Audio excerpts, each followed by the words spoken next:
A lot of people are criticizing this decision by Linus Tech Tips, but I think there's a deeper things that we need to look into on why this might not be the best idea. To get you up to speed, Linus Tech Tips, a channel that I've been talking about a lot on my own channel, one of those examples of groups that actually does a lot of interesting things from the creator economy perspective, went ahead and purchased a private jet. Do we really care about the fact that, they're in a position and they decided to make this kind of a decision? Not really. That's not what bothered me when I saw this. What really got me thinking about this purchase was coming back to something like this that I've presented and taught during a year-long course on the business of being a creator, back with like Creator Now, vidIQ, this whole concept of jobs to be done. And I'm not going to go deep into it. There's an entire video about it you can find on my channel that essentially dives deeper into this topic. But I wanted to specifically pull this slide and this visual that I used. This is kind of like a decision-making framework that helps you understand, are you focusing on the right thing as a creator, right? Because viewer is hiring you for something, whether it's to inform, to entertain, or to educate, right? Like those are the three key areas. And then from then on out, you can kind of like start thinking about every time you make a piece of content, every time you're thinking about physical product, digital product, a service that you provide, how does this all tie together, right? Like from your content, why they hire you, how does your content affects it, what else can the viewer do? And essentially, like, can they watch other channel? Can they buy a book? Can they take a class? Can they purchase some sort of like other service that will provide the same type of quality? And how your product can tie into all of this, right? And so that's where, like, when I come back and I think about this is the first question that popped in my head, like, how does this tie to what Linus Tech Tips are famous for and what kind of value they provide? And if you kind of like look at their channel, and I here just sorted it by popular, majority of their content is really useful on a consumer electronic level, right? So you as a user come to them to essentially learn about the PC building. Like I've used their PC guide when I was building this PC that I'm using to record this video. Like I actually never really done it through the entirety, and so that was very helpful. But I also like using their videos to study the content around like pieces of hardware, like what should I be considering, take into account, what should I purchase, what should I not necessarily. And that's what people use it for a lot. Like you can see, majority of it is really around the PC building because that's what they're famous for. And it's also one of their older videos that essentially gained a lot of traction back then. But I think even if you look back at the current state of things and kind of like some of the content that's popular, and I know these like annoying membership things are popping up into the view, but again, a lot of it is electronic consumables. A lot of it is, again, right, like I'll talk about the fire truck in a second, but again, it's PC, it's CPUs, it's using different kind of like services, thinking about the monitors, right, things of that nature. So like that's the core value that they provide. And so when I look at then stuff like the airplane, it gets me wondering, like, how do you tie this to the value that you traditionally provide to your audience? Because if you look back at the forum that I've kind of like pulled up originally, there are actually quite a few people who are like, hey, this is awesome. They're kind of like hyping up this decision. There are a few folks who are criticizing it and thinking about the environment. But I think, again, yes, environment is important, but I don't think that's the biggest problem with this. And also, like, for those who are hyping it up, that's awesome, but they're on the forum within this community, they're likely the tippity top of the most engaged audience of Linus Tech Tips. But they're not the core audience that drives their AdSense, their viewership on the main videos. Those are the people who are in the float plane, they're in the membership, they're purchasing a lot of products, right? Like, so they are providing a lot of economic value. But from the perspective of the masses and what drives your kind of like, the views and the numbers behind the actual popularity of the content that creates a top of the funnel that attracts more diehard members down the line, like, you are not necessarily directly addressing it. And the question can come up fairly, like, but here, it's not the first large purchase that they've made on this channel. And that's why I wanted to bring up, like, yes, they purchased a house. And one would say, like, this is a pretty expensive purchase, especially there in Vancouver, Canada, not the cheapest market for the real estate in the world. And I think they dropped like close to $1 million on this house at the end of the day. But it made sense from the content perspective because in the past, all of their content, whenever they tried to talk about home consumed goods from the electronics perspective, like, your webcams, your video cameras, your setup of LAN at home, electronics, TV, like whatever, home theater setups, they primarily would have to go to Linus's house, or they would do some things through their AMD or NVIDIA sponsorship, where they would allocate like $5,000 and let the members of the team kind of like use that budget to improve their house, and they would make a video about it. So there was a lot of interesting kind of like content angles on this, and now they're just bringing it all in the same house, and they're saying we can now go wild because technically no one lives in here on the day-to-day, so we can really go wild. We can make this like multi-week projects. We can really show ins and outs of a lot of these things, right? And this is useful. This is actually on an individual use case. Maybe not everyone's going to go and take the entire house and convert it. But if you're considering like, hey, how would I set up an internal server so I can be able to game off of different screens throughout my entire house, but I don't have to drag my PC everywhere through the house, right? Like you build a server rack, how do you wire everything? That's the kind of content you would go to them for. They also bought a fire truck, which was funny enough, another April Fool's joke turned reality, because originally there was an April Fool's joke as well for the airplane that they're going to purchase it. But again, as much as no one's going to buy, or very little amount of people will go out there and buy a fire truck, I actually still think it's applicable to the day-to-day kind of like a consumer, because again, similar to the house example, you would not do the whole thing, you would not buy the fire truck, but you would look and say like, I have an RV, and I would love to have a TV set up on the outside of the RV so that when we park at the campgrounds, I can just not only barbecue and grill, but I can watch a game, or I can play a video game or whatever, right? I can watch a movie. And you would go and look and see how do they wire it, how do they battery it, right? Like what kind of considerations they had about the brightness and all of those things, right? Same thing on the inside. I did some things in terms of like setting up the Switch console, setting up the acoustics and everything. It's like, again, applicable use cases on an individual basis that you can extract for your own specific use case and say like, hey, I have a minivan and this like cargo van, and I want to set some of things up internally. You can take a look at this and say, okay, I now kind of know what to think, what to consider, where the big issues were, and I'm going to go and take it, right? And apply it to what I'm doing here. So again, it was very applicable to the day-to-day consumer. Airplane, and maybe just my bad imagination, and I'm proving wrong, but I don't think many of us out there are in the market for the airplane, nor are we in the market that can go subdivide pieces of learnings that they will have through modifying that airplane, through doing certain things, to be able to then apply it in our day-to-day. Considerations of creating these kind of like gadgets and engineering items and solving for the problems that you have to consider the safety of the actual flight. The only place you will find it is in the safety of the actual flight and maybe submarine, due to some similar behaviors, right, in terms of like air pressure and whatnot. That's it. Like genuinely. Maybe you can say, hey, if they're going to set up some sort of like a private room or something, that can be considered kind of like, hey, how do you do a small house in your space? Sure, but that's what the house is for. They have the garage, they have the shed and whatnot. Like that's what they're going to do it. What else? Like I genuinely struggle to find a use case that if you draw that Venn diagram of regular consumers who are looking for the advice on regular electronics, if the Venn diagram kind of like overlaps very well with your house or your fire truck, airplane somewhere over here.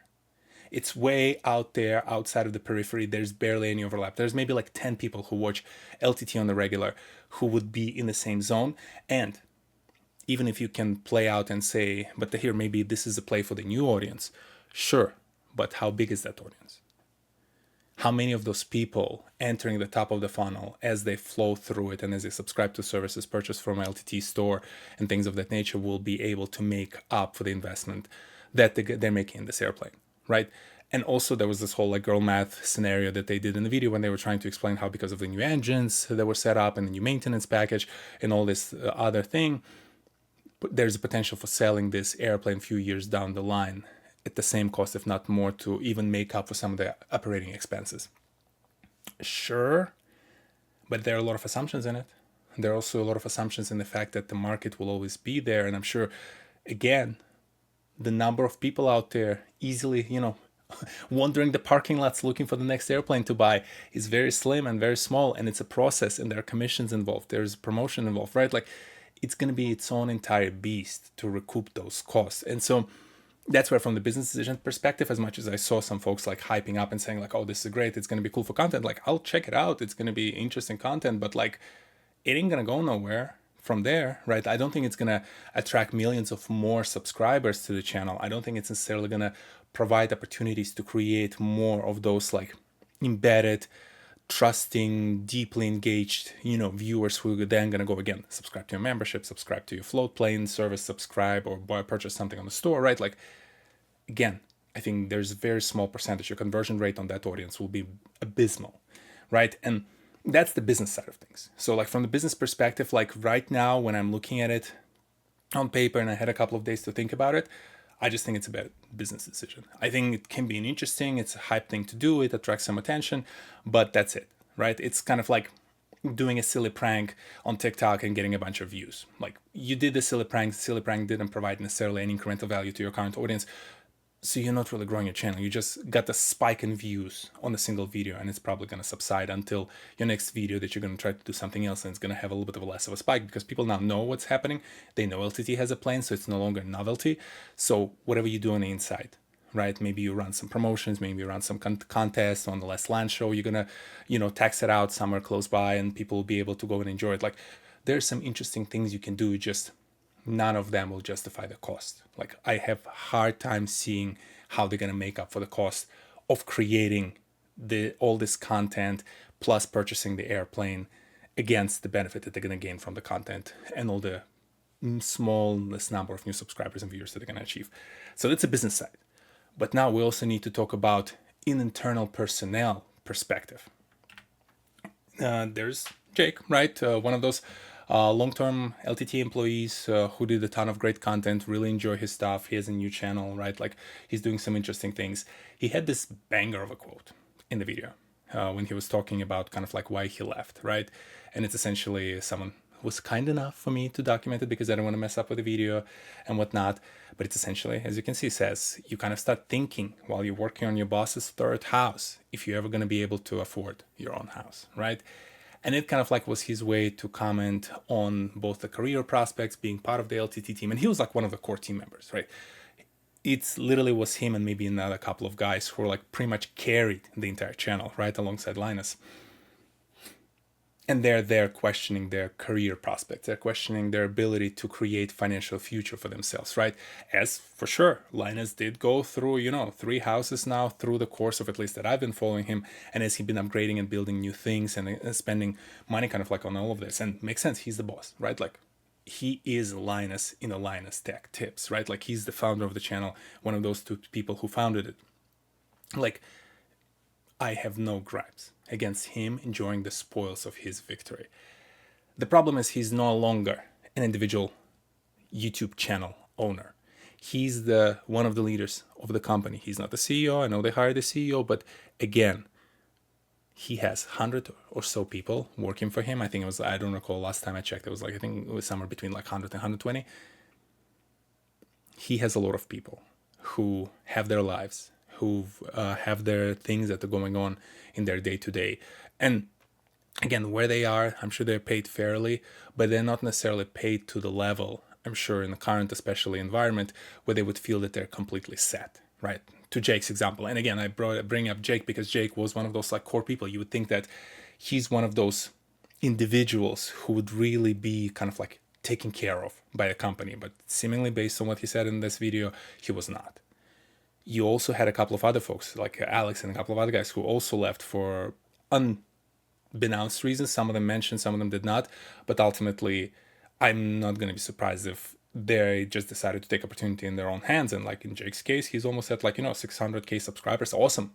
I'm sure he's probably on the track to already make as much as he was making in Linus Tech Tips, but now he has his life and the full control, and any financial decision that he will make and that will affect him are directly in his control, right? Versus again, your boss buying an airplane and creating potential financial strain on the company, which again, hopefully they made a calculation and it's not like really affecting it, but the optics of it matters. And they matter because I've been in those kind of companies, right? Like I've been in a company where you have a co-founder, CEO who built a company, like kudos to the guy. He worked his tail off to make sure this company exists and it now offers me an opportunity to make a living. But then when you see, for example, 10% of the company, 20% of the company being laid off as your owner posts videos from their house, I'm not going to specify the location, but say their second or third house that definitely cost millions of dollars, or they're somewhere in Davos or somewhere in Europe traveling, right? And it's like, you look at this and you say like, hey, have you thought about the optics when you post this stuff on internal communications for everyone to see? Because people are right now thinking and worrying about their jobs. They're seeing a bunch of their friends being let go, and you're there kind of like as if nothing happened. You're like, hey, yeah, look at me smiling somewhere, surrounded by a bunch of millionaires and billionaires. Like, that's the optics. That the optics that affect the morale of the team and their willingness to invest in you. They no longer feel that we're on the same page. We're no longer in the same trenches working on this problem. You're somewhere at the top, enjoying the spoils of the war and firing my friends, taking that money and spending them on stupid things, while I'm essentially here questioning if I'm gonna be next one, getting laid off. And I'm sure, unfortunately, for those people who are currently working Linus Tech Tips, like that's one of the considerations. Let's face it, they've had a rough patch a couple of years ago with around all this kind of like drama that was happening. They lost a bunch of subscribers. They've kind of like been trying to regain the momentum.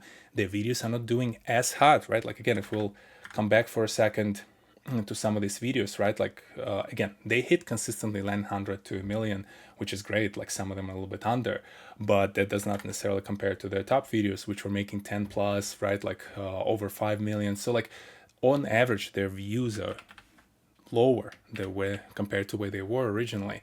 And so you would look at this as an employee and say like, hey, I know that we're making less money, right? We're making less content for partially that reason. We built the labs and we've invested in a lot of other projects. And like labs website is not doing well. That's something they mentioned recently. And so there's a lot of these considerations that are happening across the company. Like one of those examples, and it's pure speculation on my behalf, one of those things they announced, they have a WAN show, which is essentially kind of like their podcast that they do. And I think, yeah, I can probably find it on one of the videos on the homepage, very likely. Yeah. And so they do this WAN show, essentially kind of like live streams every Friday for a little while now. And his co-host, Luke, right? Too many names, too many people in my life.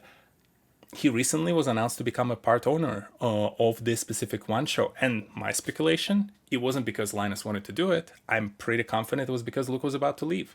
And he's such a core part of the organization. He also actually responsible, if I recall correctly, for the Floatplane, their subscription service, kind of like a membership style website. That was one of those core employees that I think they realized after losing folks like Jake and a few others, like they couldn't afford to lose Luke at this case. And they just say, okay, you're now going to be part owner. We cannot give you equity maybe in the entire channel, but we're going to give you a portion of this specific show that you're working and producing every single week, right? That's my speculation. No, nothing. I don't have any insiders, but just like if I read the room correctly, I think this is what really happened. It was really just because they keep shedding talented individuals, and this was one of those individuals that they decided that they have a way to keep, right? And maybe there wasn't an option with some of the other folks because they didn't have a dedicated show of similar kind.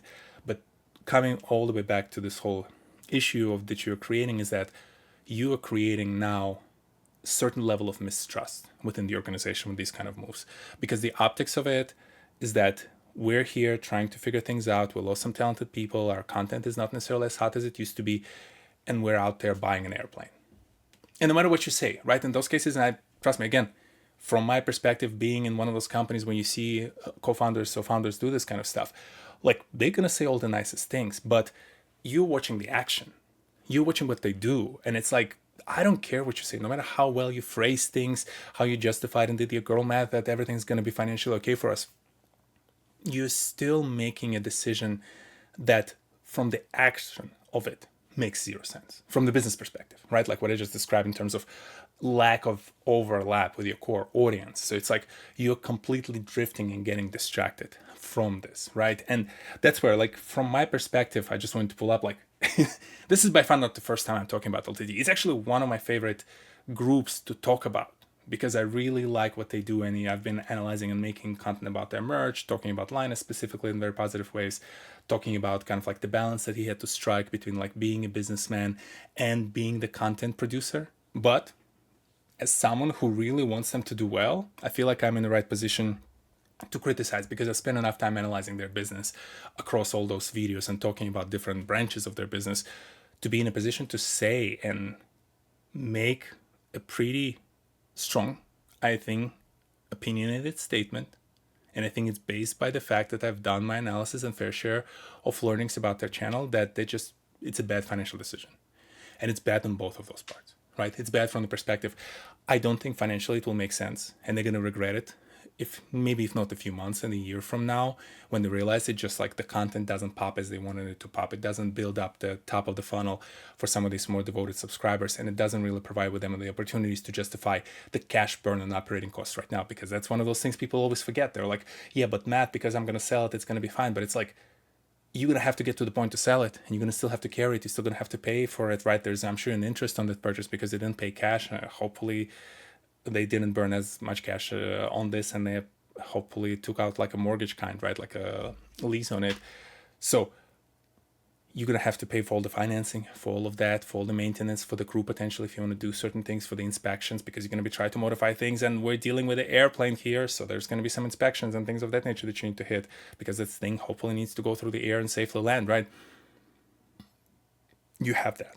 And again, and you have all the impressions and things that you're doing to your team when you make this kind of decision in a moment where maybe things are not as glorious as they are. And who knows?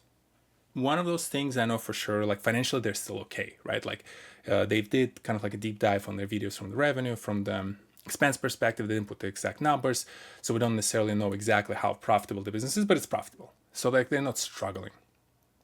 But in that environment, taking on an investment of this kind without business justification affecting potentially the team, that will start looking elsewhere, and especially with the examples of a few of the former employees who building pretty successful YouTube channels of their own. You're creating an environment where all of those individuals who are talented enough to carry your channel forward, especially if you as a leader getting a little bit tired of managing all of this, right? If you just want to start doing something fun, and that's how it expresses itself in the form of like you wanting to buy a plane, right? It's all in version of like midlife crisis or sorts. You need those people. You need those people to carry the channel while you're off doing some things and kind of like blowing off the steam to come back in the zone, maybe in a year or two. But you're going to shed them because of the way you did this, right? Instead of maybe stepping away and just taking a few months off, going on a world journey, like renting a plane for a month to go travel around the world, like whatever, do whatever, buy another car or something. But you're doing this that directly affects the business and kind of like impresses negatively on your core employees. Again, you risk a lot. You risk a lot at the top line, you risk a lot at the bottom line. So I hope I'm wrong. With that, all of that said, I don't think I am, but I hope I'm wrong, just for the sake of the fact that I am a big fan of what they do. I'm a huge fan of Linus Media Group. I'm a huge fan of LTT. I think that there's a lot of great things that they still yet to accomplish, and I love everything that they've been building so far outside of buying the freaking airplane. So I hope all of those things really pop and maybe are even more successful. So this just becomes like a small blip, and it's like, you know what, guys, a year later, we're just getting rid of this thing because we realized how bad of an idea it was. And that's it. And that's the isolated negative effect that it will have on the rest of the company. That's the best case scenario. That's what I wish for them. And from the perspective of you, if you're working with the creators, if you're in the business side of things, if you're an entrepreneur, like coming back to the whole idea of jobs to be done, always think about those things. Always be considerate, because in business, especially small businesses, in all my experiences, the biggest fault that they create is that they just get too distracted. There are too many fancy, cool things to do, but you need to do boring stuff very well and continue to do them, and that's what brings you to the long-term success. All of this stuff, it just introduces the noise, risks your top line, risks your bottom line, potentially can derail the focus for a lot of interesting ideas you could have been working on, and the opportunity cost that you're now foregoing because you're not doing those things, because you're now distracted by this shiny thing that will be potentially a financial burden. So that's it. Just wanted to talk about this. I'll see you next Saturday. Peace.